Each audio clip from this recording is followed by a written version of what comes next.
Hello student, आज इस video के ज़रिए मैं आप लोगों को बताने जा रही हूँ कि सोशल साइंस सब्जेक्ट के अंतर्गत लेसन प्लान किस तरह से तैयार किया जाता है। जैसा कि आप लोग को पता ही है कि इफ़ेक्टिव टीचिंग के लिए बहुत ज़रूरी होता है कि एक टीचर क्लासरूम टीचिंग करने से पहले उसकी प्रॉपर तैयारी कर ले। और ये प्रॉपर तैयारी कैसे होती है? लेसन प्लान के ज़रिए होती है। जब हम अपना एक अच्छा लेसन प्लान तैयार कर लेते हैं तो इससे हमारे अंदर कॉन्फिडेंस आता है और यही कॉन्फिडेंस हमारी टीचिंग को काफ़ी इफ़ेक्टिव बनाता है। हमारा लेसन प्लान हमें गाइड करता है पूरी टीचिंग के दौरान। तो आज हम देखेंगे कि किस तरीके से लेसन प्लान तैयार किया जाता है। डियर स्टूडेंट, लेसन प्लान तैयार करने से पहले हर टीचर को कुछ चीज़ें होती हैं जो उसे ध्यान में रखनी होती हैं। वो कौन कौन सी चीज़ें होती हैं?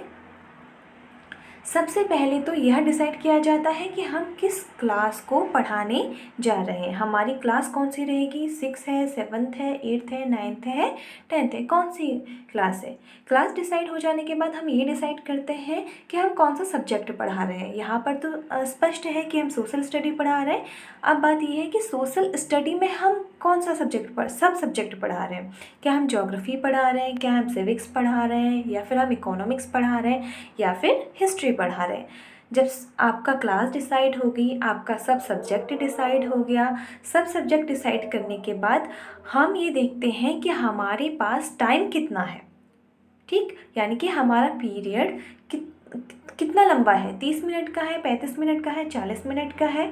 यह डिसाइड हो जाने के बाद हम इसी के अकॉर्डिंग अपना कंटेंट डिसाइड करते हैं कि उस लिमिटेड टाइम पीरियड के अंदर हम कितना टॉपिक पढ़ाने जा रहे हैं। टॉपिक मतलब यहाँ पर कितना शिक्षण बिंदु हम पढ़ाएंगे। इस तरीके से जब ये सारी चीज़ें क्लास, सब सब्जेक्ट, पीरियड का टाइम और हमारा कंटेंट डिसाइड हो जाए, उसके बाद जो पीपल टीचर होता है वह लेसन प्लान लिखना शुरू करता है। लेसन प्लान कैसे लिखा जाता है, चलिए देखते हैं। लेसन प्लान लिखने के लिए जो हमारी लेसन प्लान डायरी होती है उसमें सबसे ऊपर हम एक टेबल तैयार करते हैं। उस टेबल में हम कुछ इन्फॉर्मेशन देते हैं। वो कौन कौन सी है? सबसे पहले डेट। अब ये यहाँ पर आप वो डेट डालेंगे जिस डेट को आप अपना लेक्चर क्लास में डिलीवर करेंगे, मतलब पढ़ाने जा रहे हैं। ठीक है। उसके बाद हम लिखते हैं हमारी क्लास और सेक्शन। उसके बाद हम लिखते हैं हमारा पीरियड, फर्स्ट है, सेकंड है, थर्ड, जो भी आपको पीरियड दिया गया है। उसके बाद हमारा आ जाता है स्कूल, जिस स्कूल में आप पढ़ा रहे हैं। उसके बाद सब्जेक्ट हो गया, उसके बाद सब सब्जेक्ट हो गया। उसके बाद टॉपिक। यहाँ ध्यान देंगे आप, टॉपिक को मैंने अंडरलाइन किया है और इन्वर्टेड कॉमा के अंदर रखा है। इसी तरीके से आपको भी करना होता है। उसके बाद टाइम। तो इतनी सारी डिटेल देने के बाद हम जो हमारा नेक्स्ट स्टेप होता है वो होता है जनरल ऑब्जेक्टिव्स। ठीक है। जनरल ऑब्जेक्टिव्स, आप लोगों को पता है कि जो जनरल ऑब्जेक्टिव्स होते हैं वो क्या होते हैं? हमारे सब्जेक्ट बेस्ड होते हैं। ठीक, अर्थात सामाजिक विज्ञान को पढ़ाने से विद्यार्थियों के व्यवहार में जो परिवर्तन देखने को मिलेगा उसकी व्याख्या यहाँ पर हम करते हैं। उसे एक कथन के ज़रिए हम यहाँ पर सुनिश्चित करते हैं। सोशल स्टडी के जो जनरल ऑब्जेक्टिव्स होते हैं वो उन्हें तैयार करने के लिए पहला तो हम विषय को ध्यान में रखते हैं और दूसरा हमारा जो उप विषय है उसे ध्यान में रखते हैं। यहाँ पर मैंने एक डेमो के तौर पे मिट्टी के प्रकार टॉपिक को पढ़ा रही हूँ मैं, उसका एक लेसन प्लान ले रखा है और उसी को ध्यान में रख के मैंने कुछ जनरल ऑब्जेक्टिव्स तैयार किए हैं जो कि सामाजिक विज्ञान और भूगोल इन दोनों को ध्यान में रखकर तैयार किए गए हैं। जैसा कि पहले मैंने बनाया है विद्यार्थियों के सामान्य ज्ञान में वृद्धि करना, दूसरा सामाजिक विज्ञान के प्रति रुचि उत्पन्न करना, तीसरा सामाजिक विज्ञान की विद्यार्थियों की मानसिक शक्तियों का विकास करना, चौथा है विद्यार्थियों में वैज्ञानिक दृष्टिकोण का विकास करना और पांचवा है विद्यार्थियों में सामाजिक गुणों एवं कौशलों का विकास करना। इस तरह आपने देखा कि इन सामान्य उद्देश्यों के ज़रिए जो भी मैं विद्यार्थियों में व्यवहार परिवर्तन देखना चाहती हूँ वो कब पूरे होंगे? जब पूरा का पूरा सोशल स्टडी पढ़ा दिया जाएगा, ज्योग्राफी पढ़ा दिया जाएगा। कहने का तात्पर्य यह है कि इन सामान्य उद्देश्य की पूर्ति विषय को पढ़ाने के पश्चात होती है। चलिए अगला हमारा स्टेप होता है सामान्य उद्देश्य तैयार करने के बाद हम तैयार करते हैं विशिष्ट उद्देश्य। जैसा कि आपको पता ही है विशिष्ट उद्देश्य क्या होते हैं। विशिष्ट उद्देश्य प्रकरण बेस्ड होते हैं। किसके बेस्ड? प्रकरण, मतलब जो टॉपिक हम पढ़ाने जा रहे हैं, एक टीचर एक दिन में जो पढ़ाने जा रहा है उसे पढ़ाने से क्या उसे अर्जित होगा, या यूँ कह लीजिए कि उस टॉपिक को पढ़ाने से उसके विद्यार्थियों में क्या वांछनीय परिवर्तन आएगा, इसका स्पष्टीकरण वह किसमें करता है? अपने विशिष्ट उद्देश्यों के अंतर्गत इस चीज़ को क्लेरिफाई करता है। जैसे मैंने यहाँ पर लिया है मिट्टी के प्रकार, और मैंने जो विशिष्ट उद्देश्य बनाए हैं वो क्या क्या बनाए हैं देखिए। पहला मैंने बनाया है कि विद्यार्थियों को मिट्टी के विभिन्न प्रकारों के विषय में ज्ञान प्राप्त होगा। ब्लूम की टैक्सोनॉमी पे बेस्ड ये स्पेसिफिक ऑब्जेक्टिव्स हैं, आप लोग समझ रहे होंगे, बता दिया गया है आप लोगों को ब्लूम की टैक्सोनॉमी। उसके बाद दूसरा बताया है मैंने विद्यार्थी मिट्टी के विभिन्न प्रकारों के मध्य भेद कर सकेंगे। तीसरा है विद्यार्थी भिन्न भिन्न प्रकार की मिट्टियों की उपयोगिता को स्पष्ट कर सकेंगे। चौथा है विद्यार्थी प्राप्त ज्ञान का अपने दैनिक जीवन में उपयोग कर सकेंगे। और पांचवा है विद्यार्थियों में मानचित्र निर्माण के कौशल का विकास होगा। इस तरीके से हम अपने स्पेसिफिक ऑब्जेक्टिव्स तैयार कर लेते हैं। विशिष्ट उद्देश्यों को तैयार करने के पश्चात जो हमारा नेक्स्ट स्टेप होता है वो होता है कि पूर्व ज्ञान विद्यार्थियों को क्या है उसके विषय में हमें लिखना है। तो हम एक जनरल सा स्टेटमेंट लिख देते हैं कि विद्यार्थी मिट्टी के विषय में सामान्य जानकारी रखते हैं। जिसका जो भी टॉपिक है वो उस टॉपिक को ध्यान में रखे हुए अपना पूर्व ज्ञान वाला जो स्टेटमेंट है वो लिखिएगा। जैसे कि अगर आप जलवायु पढ़ा रहे हैं तो आपका जो स्टेटमेंट होगा वो इस तरीके से होगा कि विद्यार्थी जलवायु के विषय में सामान्य जानकारी रखते हैं, या फिर आप अगर ज्वालामुखी पढ़ा रहे हैं तो ज्वालामुखी के विषय में सामान्य जानकारी रखते हैं। इस तरीके से जो भी आपका प्रकरण है उसे ध्यान में रखते हुए आप यहाँ पर ये स्टेटमेंट लिखेंगे। नेक्स्ट जो हमारा है वह है शिक्षण सहायक सामग्री। इसके अंतर्गत आप वही चीज़ें लिखते हैं जिनका आप अपने शिक्षण को प्रभावशाली बनाने के लिए उपयोग करेंगे। एक शिक्षक अपने शिक्षण को प्रभावशाली बनाने के लिए बहुत सारे उपकरणों का इस्तेमाल करता है। वो चार्ट का, मॉडल का, ब्लैक बोर्ड का, रियल ऑब्जेक्ट का और पॉइंटर, बहुत सारी चीज़ें इस्तेमाल करता है। तो आपने अपने शिक्षण को प्रभावशाली बनाने के लिए जितने भी उपकरणों का इस्तेमाल किया है उनका आप यहाँ पे डिस्क्रिप्शन दे देते हैं। चलिए अब आगे बढ़ते हैं। इतनी चीज़ें लिखने के बाद जो हमारा नेक्स्ट स्टेप होता है, ये कह लीजिए लेसन प्लान डायरी में जो हमारा नेक्स्ट पेज होगा उसमें देखिए हम इस तरीके से अपनी एक टेबल बना लेते हैं जिसमें सबसे पहले कॉलम होता है हमारा क्रम संख्या, दूसरा है शिक्षण बिंदु, तीसरा है उद्देश्य, चौथा है छात्र अध्यापिका क्रिया, पांचवा है आपका विद्यार्थी अनुक्रिया, छठा है मेथड, विधि एवं प्रविधि, नेक्स्ट है आपका श्यामपट्ट कार्य, उसके बाद मूल्यांकन कार्य। इस तरीके से आप लोग कॉलम तैयार कर लेंगे। ठीक है, कॉलम तैयार करने के बाद सबसे पहला जो पॉइंट होता है वह क्या होता है हमारा प्रस्तावना।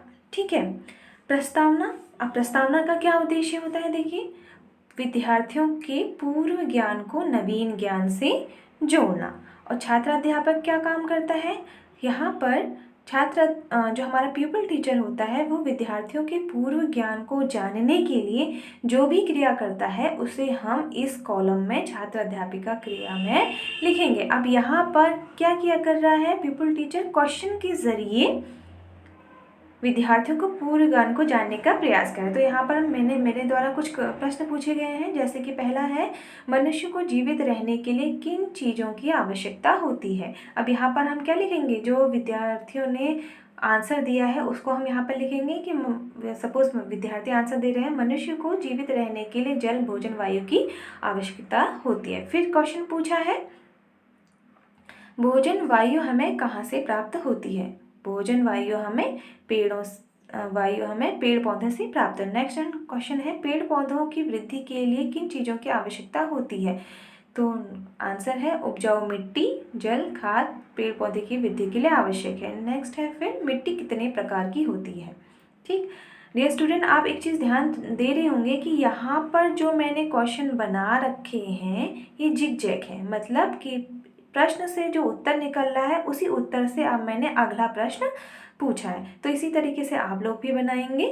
अब आते हैं कि इस कॉलम में ये क्या है, यहाँ पर आपको बताना होता है कि आपने प्रस्तावना के लिए कौन सी टेक्निक अपना रखी है, कौन सी विधि अपनाई है। मैंने प्रश्नोत्तर विधि अपनाई है तो इसलिए मैंने यहाँ पर प्रश्नोत्तर विधि लिख लिया। अगर आपने कोई अदर मेथड का इस्तेमाल किया है तो वो आप लिखेंगे। सपोज दैट अगर आपने कहानी लिखा है, कहानी विधि के जरिए अगर आप विद्यार्थियों के पूर्व ज्ञान को जांचना और नवीन ज्ञान को उससे नवीन ज्ञान को जोड़ना चाह रहे हैं तो यहाँ पर आप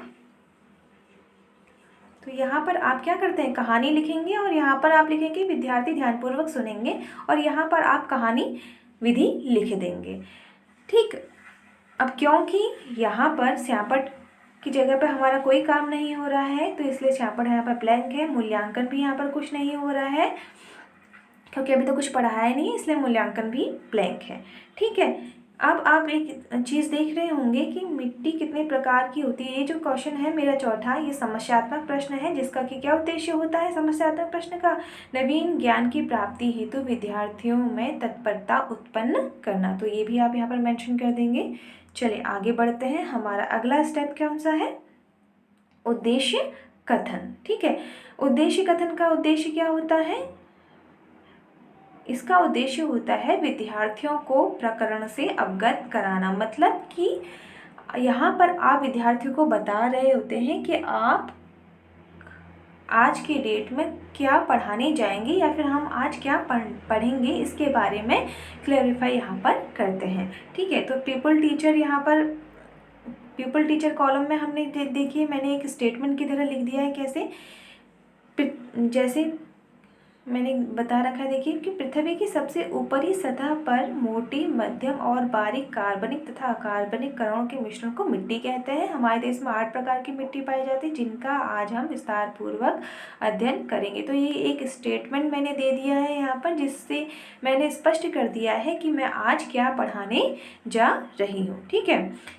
विद्यार्थी अनुक्रिया कॉलम में मैंने लिख दिया कि विद्यार्थी ध्यानपूर्वक सुनेंगे। मैंने कौन सी विधि अपना रखी है, कथन विधि है। श्यामपट्ट कार्य में मैंने अपने श्यामपट्ट पे लिख दिया है कि आज हम मिट्टी के प्रकार पढ़ाने जा रहे हैं। ठीक है, अब नेक्स्ट हमारा जो स्टेप होता है वह है पाठ का प्रस्तुतिकरण करना। ठीक है, यहाँ पर आप पीपल टीचर क्या कर रहा है, अपना लेक्चर दे रहा है। ठीक है, जो भी उसने लेक्चर तैयार कर रखा है वो अब यहाँ पर वो अपने विद्यार्थियों के सामने देगा। विद्यार्थी क्या करेंगे, ध्यानपूर्वक सुनेंगे। विधि में हमने लिख दिया है व्याख्यान विधि और मानचित्र का हमने इस्तेमाल कर रहे हैं तो यहाँ पर हमने एक छोटा सा मानचित्र का प्रारूप भी चिपका दिया है और लिख दिया है मानचित्र प्रविधि।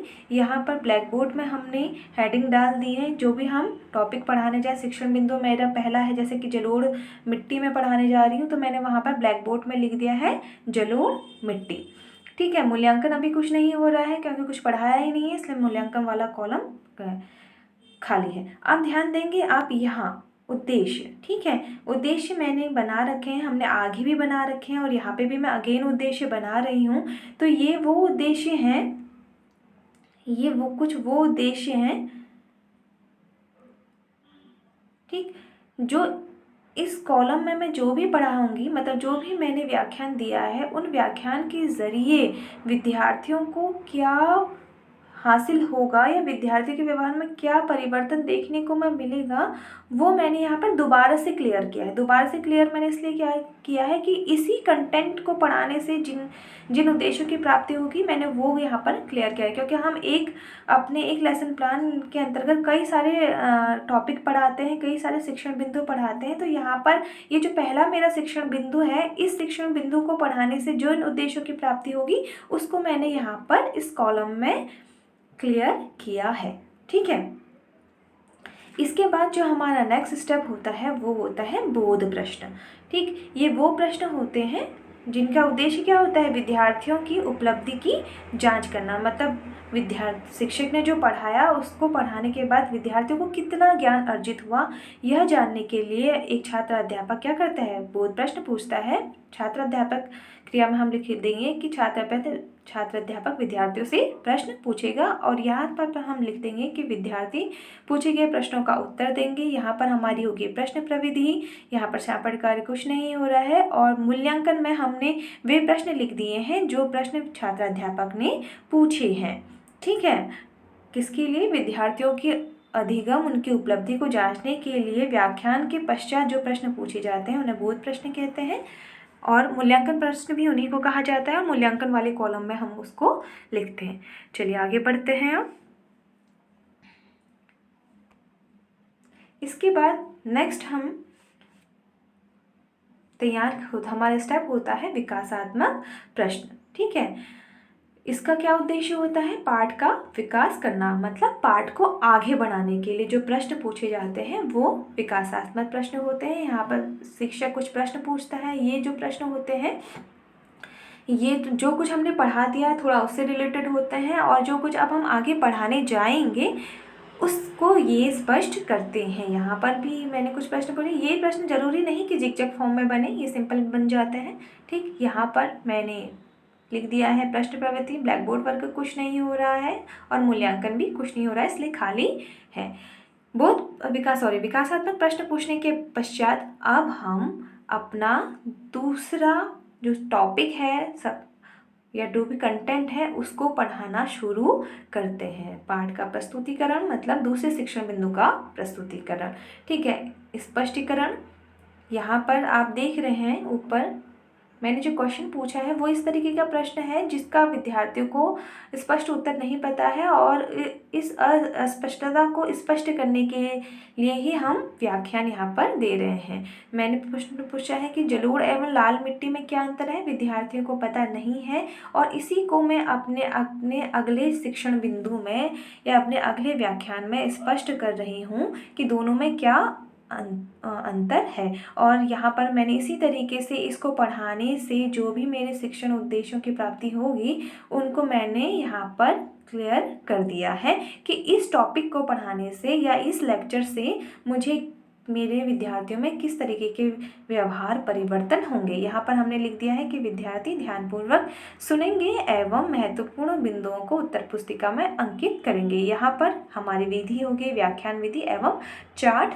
प्रविधि। ठीक है, अब व्याख्यान के दौरान जो भी इसमें शिक्षक ने ब्लैक बोर्ड में कुछ महत्वपूर्ण तथ्यों को लिखा होगा वो हम यहाँ पर मेंशन कर देते हैं अपने श्यापणकार में। मूल्यांकन यहाँ पर कुछ नहीं हो रहा है। ठीक है, नेक्स्ट हमारा स्टेप होता है अब बोध प्रश्न।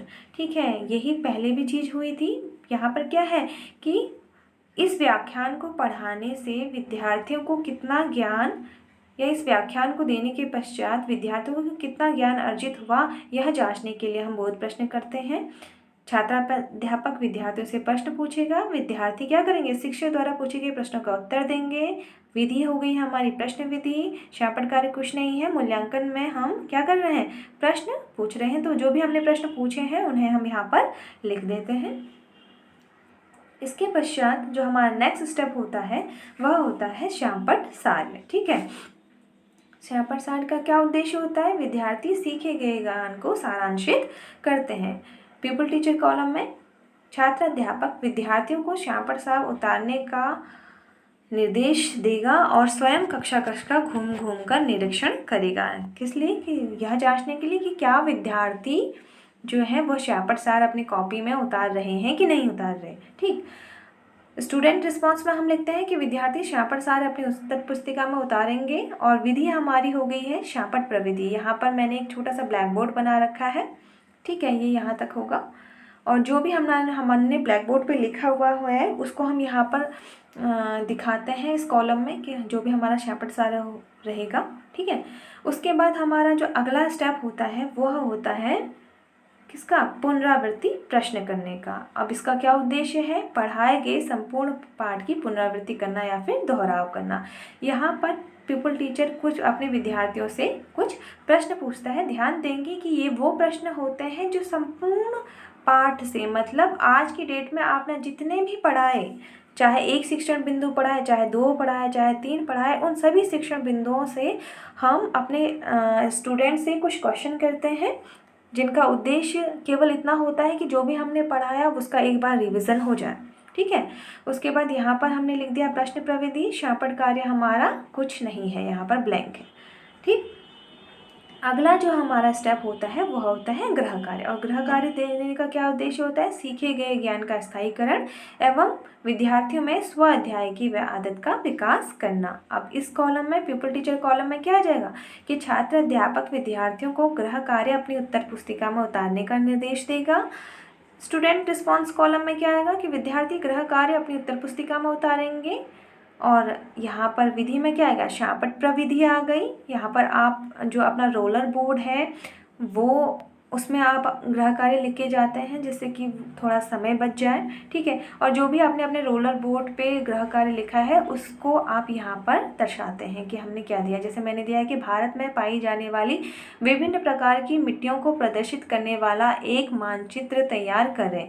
अब इससे क्या होगा कि मैंने जो अपना जो पहला जो मैंने आपने देखा होगा विशिष्ट उद्देश्यों में, मैंने जो ये 5 उद्देश्य बनाया था, विद्यार्थियों में मानचित्र निर्माण के कौशल का विकास होगा। तो इससे क्या होगा? ये गृह कार्य से मेरे इस उद्देश्य की पूर्ति हो जाएगी। ठीक है।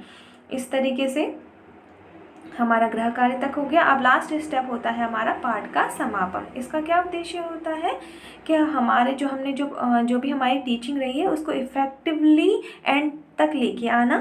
ठीक है। यहाँ पर किस तरीके से होता है? यहाँ पर जो हमारा प्यूपल टीचर होता है वो एक स्टेटमेंट देता है, जैसे कि बच्चों आज हमने भारत में पाई जाने वाली विभिन्न प्रकार की मिट्टियों का अध्ययन किया, या आप इस तरीके से भी कह सकते हैं जितना आपने पढ़ा है। जैसे मैंने इस टॉपिक में केवल जलोढ़ मिट्टी, काली मिट्टी और लाल मिट्टी पढ़ा रखी है, तो मैं इस तरीके से भी कह सकती हूँ कि आज हमने 3 प्रकार की मिट्टियों का अध्ययन किया। बाकी हम नेक्स्ट क्लास में आप जो भी बाकी के बची हुई मिट्टियाँ हैं उनके विषय में अध्ययन करेंगे। तो इस तरीके से एक जनरल सा स्टेटमेंट देकर हम अपने पाठ का समापन करते हैं। Thank you so much. आपकी जो भी क्वेरी हो आप मुझे आगे पूछेंगे।